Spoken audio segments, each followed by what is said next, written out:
الحمد لله الذي نور الأفلاك بنور محمد صلى الله عليه وآله وسلم. أما بعد فأعوذ بالله السميع العليم من اللعين الشيطان الرجيم. بسم الله الرحمن الرحيم. سبحان الذي أسرى بعبده ليلا من المسجد الحرام إلى المسجد الأقصى الذي باركنا حوله لنريه من آياتنا إنه هو السميع البصير.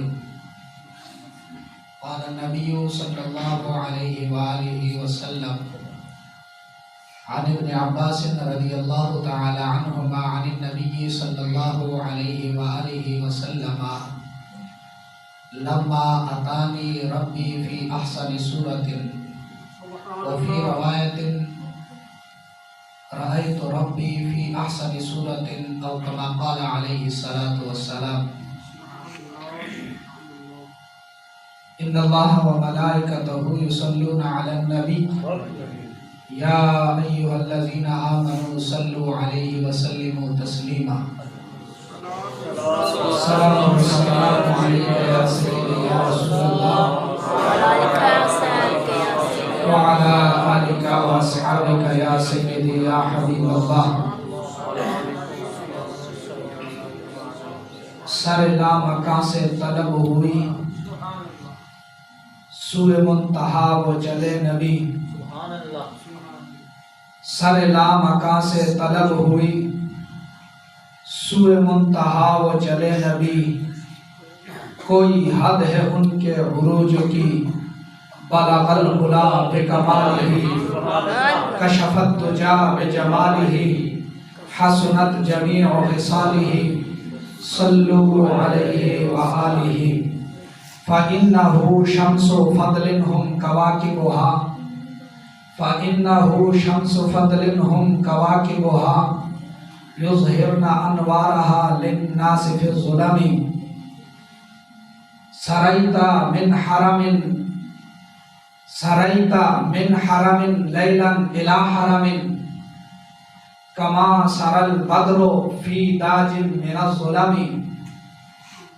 وبت ترقى إلى أن نلت منزلة وبت ترقى إلى أن نلت منزلة من قاب قوسين لم تدرك ولم ترمي.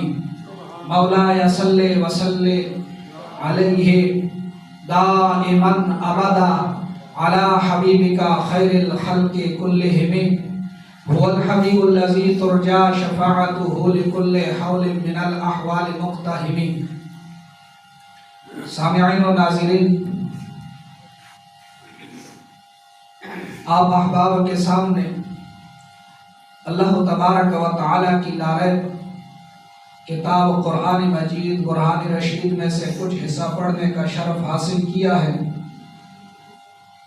سب سے پہلے آپ سب حضرات کو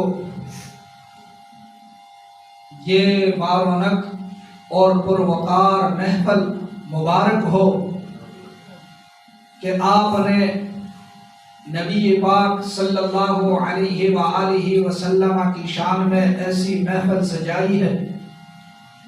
بالخصوص حضرت علامہ مولانا قاری عرفان رضوی صاحب اور دیگر انتظامیہ کے بھائی، اللہ تبارک و تعالی کی بارگاہ میں التماس ہے کہ اللہ تبارک و تعالی سب کے رزق میں برکت عطا فرمائے. ہم سب کو ذکر مصطفیٰ کر کے خیر کثیر حاصل کرنے کی توفیق و ہمت عطا فرمائے. سامعین و ناظرین، آج رات بہت بڑی رات ہے. آج رات اتنی بڑی رات ہے کہ جس کا ذکر رب تعالی نے اپنے قرآن پاک میں فرمایا. آج رات بڑی رات ہے، برکت والی رات ہے، رحمت والی رات ہے.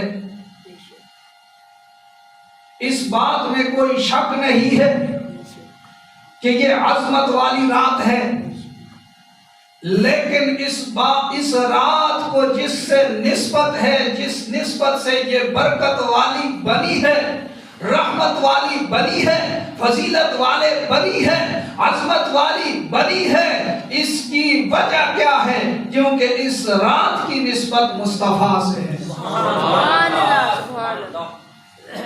رات بڑی عظمت والی ہے، تو جن سے نسبت ہے، جن کی ہم بات کرتے ہیں، وہ بھی بڑے عظمت والے ہیں۔ سبحان اللہ۔ سامعین و ناظرین، اللہ تبارک و تعالی نے ارشاد فرمایا، سبحان الذی اسریٰ بعبدہ، پاک ہے وہ ذات جس نے اپنے بندہ خاص کو سیر کرائی، من المسجد الحرام، مسجد حرام سے، الی المسجد الاقصی، مسجد اقصی تک۔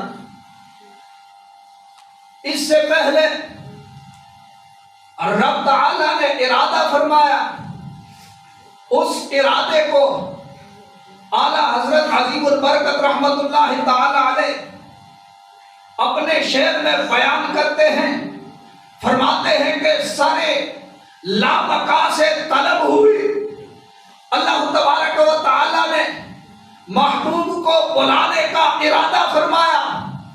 ارادہ جب فرمایا، عرش کو سجایا، پہلے آسمان کو سجایا، دوسرے آسمان کو سجایا، ستارے اور سیاروں کو سجایا، سورج کو روشن کیا، چاند کو روشن کیا، کیونکہ اللہ تعالیٰ نے اپنے محبوب کو بلانا ہے، محبوب نے آنا ہے، تو جس راستے سے آنا ہے اس راستے کو بھی روشن کیا، اور اس کے وسیلے سے تمام راستوں کو روشن کر دیا۔ اعلیٰ حضرت فرماتے ہیں کہ سارے لامکا سے طلب ہوئی، سارے راستوں کو سجا کر پھر رب تعالیٰ نے حضرت جبرائیل علیہ السلام کو حکم دیا کہ فرشتوں کے ایک لشکر کے ساتھ جاؤ اور میرے محبوب کو لے کر آؤ۔ پہلے جنت میں جانا، جنت میں جا کر جنت سے براق لینا، اس براق پر میرے محبوب کو مسجد حرام سے مسجد اقصی تک لانا، پھر مسجد اقصی سے لامکا تک لے کے آنا۔ نبی پاک صلی اللہ علیہ وآلہ وسلم حضرت سیدہ ام ہانی رضی اللہ تعالی عنہا کے گھر میں تشریف فرما ہے، رات کا وقت ہے، رات کے وقت میں حضرت امام الانبیاء صلی اللہ علیہ وآلہ وسلم آرام فرما ہے۔ حضرت سیدنا جبرائیل علیہ السلام جاتے ہیں، جنت میں دیکھتے ہیں، جنت میں سارے کے سارے براق کھڑے ہوئے ہیں، خوشیاں منا رہے ہیں۔ ہر ایک براق کے دل میں یہ خیال ہے کہ آج آخر الزمان نبی نے مجھ پر سوار ہونا ہے۔ ہر ایک براق جو ہے خوشیاں منا رہا ہے، لیکن حضرت سیدنا جبرائیل علیہ السلام نے دیکھا کہ ایک براق جو ہے وہ جنت کے ایک کونے میں رو رہا ہے، رب کے آگے آنسو بہا رہا ہے کہ یا اللہ، جس آخری نبی کو تو نے عرشوں پہ بلانا ہے وہ آج مجھ پر سوار ہو کر آ جائے۔ حضرت سیدنا جبرائیل علیہ السلام بارگاہ خداوندی میں عرض گزار ہوتے ہیں، یا اللہ، براق بہت سارے ہیں، سارے براق جو ہے وہ خوشیاں منا رہے ہیں، سارے براق خوش ہو رہے ہیں، ایک براق رو رہا ہے، کیا حکم ہے کس براق کو لے کر جاؤں محبوب کو لانے کے لیے؟ اللہ تبارک و تعالی نے فرمایا، اے جبرائیل، وہ جو کونے میں براق رو رہا ہے، اس براق کو میں نے اپنے محبوب کے لیے آج پسند کر لیا ہے۔ وہ مجھے بڑا محبوب ہے کیونکہ وہ میری بارگاہ میں جو ہے آنسو بہا رہا ہے۔ حضرت جبرائیل علیہ السلام اس براق کو لے کر مکے کی طرف آتے ہیں، اس شہر کی طرف آتے ہیں جس شہر کی قسمیں رب تعالیٰ اٹھاتا ہے۔ رب فرماتا ہے لا اقسم بہذا البلد وانت حل بہذا البلد، بارگاہ خداوندی میں عرض گزار ہوتے ہیں یا اللہ تو نے اس شہر کی قسم کیوں اٹھائی؟ رب تعالیٰ اس شہر کی قسم اس لیے اٹھائی کہ یہاں آب زمزم ہے۔ رب فرماتا ہے نہیں، اس شہر کی قسم اس لیے نہیں اٹھائی کہ یہاں پر آب زمزم ہے، اس شہر کی قسم اس لیے نہیں اٹھائی کہ یہاں پر ملتزم ہے، اس شہر کی قسم اس لیے نہیں اٹھائی کہ یہاں پر بیت اللہ ہے، اس شہر کی قسم اس لیے نہیں اٹھائی کہ یہاں پر خطیب ہے، خطیب کعبہ ہے، بلکہ اس شہر کی قسم اس لیے اٹھاتا ہوں کہ جب میں عرش پر استوا ہوتا ہوں تو مجھے اس شہر کے گلیوں میں اپنا محبوب نظر آتا ہے۔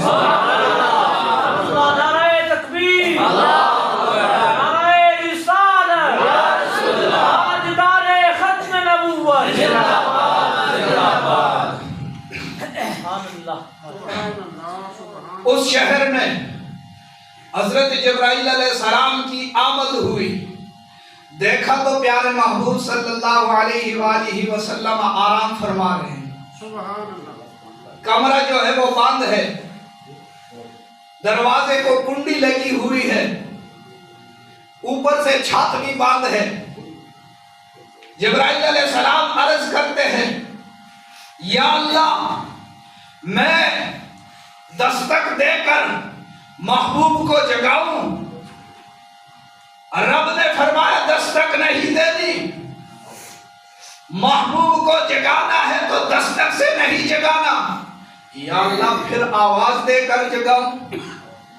رب نے فرمایا کہ آواز بھی نہیں دینی، پھر کیسے جگاؤں؟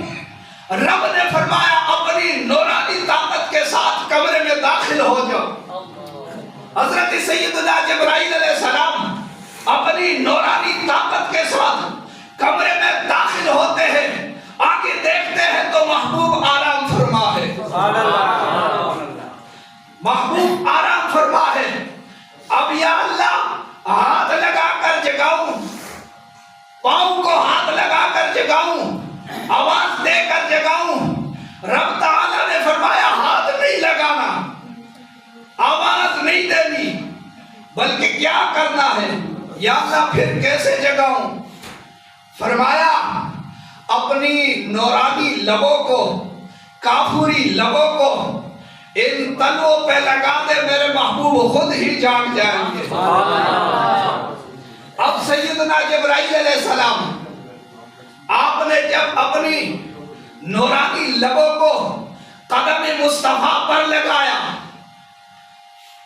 سبحان اللہ، قدم مصطفیٰ پر نورانی لبوں کو لگایا، اب وہ لبوں کو ہٹا نہیں رہے۔ کیا وجہ ہے؟ عالم تصورات میں حضرت جبرائیل علیہ السلام سے اگر پوچھئے تو حضرت جبرائیل علیہ السلام فرماتے ہیں کہ میں نے جنت کو دیکھا، جنت میں جنت کے نظاروں کو دیکھا، جنت میں جنت کی گلیوں کو دیکھا، جنت کے پھولوں کو دیکھا، جنت کی دیواروں کو دیکھا، جنت میں جو آرائشیں ہیں ان سب کو دیکھا۔ میں نے جنت کے مزے لوٹے ہیں، لیکن جو مزہ میں نے محمد کے تنوں میں دیکھا وہ کہیں نہیں دیکھا۔ سر لامکا سے طلب ہوئی، سوئے منتہا وہ چلے نبی، کوئی حد ہے ان کی عروج کی، بالا العلا بکمال آدھے۔ سامعین و ناظرین ذرا آگے چلتے ہیں۔ حضرت امام بوصیری رحمت اللہ تعالی علیہ بہت بڑے امام گزرے ہیں۔ قصیدہ بردہ شریف میں آپ فرماتے ہیں کہ سریتا من حرم لیلا الی حرم، کہ سیر کی آپ نے ایک حرم سے، ایک مسجد حرام سے دوسرے مسجد حرام تک۔ آگے فرماتے ہیں کہ رات کا وقت ہے، رات کے وقت میں سیر کرنا مشکل ہوتا ہے، روشنی نہیں ہے، کیسے سیر ہو؟ اور مہینے کی آخری راتیں ہیں، آخری راتوں میں روشنی ہوتی ہی نہیں ہے۔ آگے پھر خود ہی کسی مصرع کے ساتھ جواب دیتے ہیں کہ پیارے محبوب، آپ نے جب سیر فرمائی سریت من حرم لیلا الی حرم کما سر البدر، جس طرح کے 14ویں کا چاند سیر کرتا ہے فی داج من الظلم، اندھیرے میں وہ چاند جب طلوع ہوتا ہے تو سارے اندھیرے ہٹ جاتے ہیں، ہر طرف روشنی ہو جاتی ہے۔ اسی طرح آپ نے جب سیر فرمائی، سیر کے لیے جانے لگے، ہر طرف سے جو ہے اندھیرے ہٹ گئے اور ہر طرف روشنی روشنی ہو گئی۔ اور پھر آگے فرماتے ہیں وَبِتَّ تَرْقَى إِلَىٰ أَن نِلْتَ مَنزِلَةً، اور آپ ایک ایسے محل، ایک ایسے مقام پر فائز ہوئے، ایک ایسے مقام پر پہنچے کہ وہ مقام نہ تو کسی نے دیکھا ہے اور نہ جو ہے آنکھوں نے اس مقام کا تصور، ذہن نے اس کا تصور نہیں کیا ہو اور آنکھوں نے اس کو دیکھا نہیں ہے۔ امام الانبیاء صلی اللہ علیہ وآلہ وسلم اس رات کو آپ نے سیر فرمائی۔ رجب المرجب یہ بہت عظمتوں والا مہینہ ہے۔ اس مہینے کی عظمت یہ ہے کہ رجب جو ہے نبی پاک صلی اللہ علیہ وآلہ وسلم نے فرمایا، ایک حدیث اس کے بارے میں بہت سارے ہیں احادیث، لیکن ایک حدیث عرض کرتا چلوں کہ نبی پاک صلی اللہ علیہ وآلہ وسلم نے فرمایا جو اس رات کو یعنی 27ویں رات کو جو آج ہے، اس رات کو 12 رکعت نفل پڑھے ایک سلام کے ساتھ، یعنی 2 رکعتیں پڑھی، التحیات بیٹھ گیا، ربی جعلنی تک پڑھ لیا، پھر کھڑا ہو گیا، سبحانک اللہم سے شروع کیا، اسی طرح ہر دوسرے پر بیٹھنا ہے اور سلام نہیں پھیرنا، اور تیسرے کے لیے جب اٹھو گے تو وہ سبحانک اللہم سے شروع کرو گے۔ اب 12 رکعتیں پڑھی، پھر اس کے بعد جو ہے تیسرا کلمہ پڑھا 100 مرتبہ، پھر اس کے بعد استغفر اللہ 100 مرتبہ پڑھے، پھر اس کے بعد جو ہے نبی پاک صلی اللہ علیہ وآلہ وسلم نے ارشاد فرمایا کہ جو مجھ پر درود 100 مرتبہ پڑھے، اس کے بعد 100 مرتبہ مجھ پر درود پڑھے۔ آپ نے فرمایا کہ پھر اس کے بعد صبح کو روزہ رکھے، اس دن جو بھی دعا مانگے گا رب تعالیٰ اس کو عطا فرمائے۔ یہ اس رات اور اس دن کی فضیلت ہے۔ اللہ تبارک و تعالیٰ سے دعا ہے کہ ہمیں عمل کرنے کی توفیق عطا فرمائے۔ وما علیہ الا البلاغ۔